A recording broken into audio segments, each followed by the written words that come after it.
So when do I get imaging to determine if my breast implants are ruptured? Hi, I'm Dr. Lisa Hunsicker. I am a board certified plastic surgeon here at Revalla Plastic Surgery in Colorado. And so I get asked many times a day actually, when do I need to have some imaging and how am I really gonna know? What's it gonna, will I have symptoms or do I have to take a look with imaging and what's that imaging? So the FDA recommends that you start breast imaging in the form of either an MRI or high-res ultrasound starting 5 years after your implantation with a silicone implant.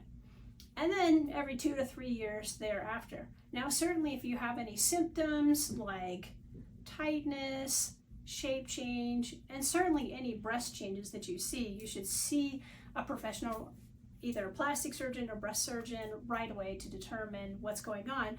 But certainly imaging is the best way to take a look inside. The older implants that we have from the 90s, in many cases when they rupture, they have very distinct clinical signs. But now the implants are of a different nature, and so they typically don't give as much symptoms. And so you may have a rupture and have no idea. So in general, I recommend in following with the FDA guidelines of starting at 5 years after surgery and then every 2 to 3 years thereafter, either doing MRI or high-res ultrasound. Sometimes it's combinations of both. It just depends on where you're located and what the confidence of the radiologist is with our ultrasound to determine whether or not you need to go to MRI. Now, the other question I get asked is, do I need contrast?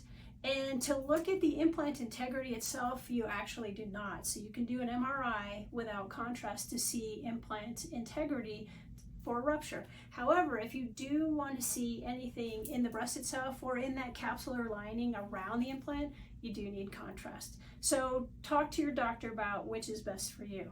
So I hope that's helpful, and thanks. If you have questions, we look forward to seeing you here at Revalla Plastic Surgery.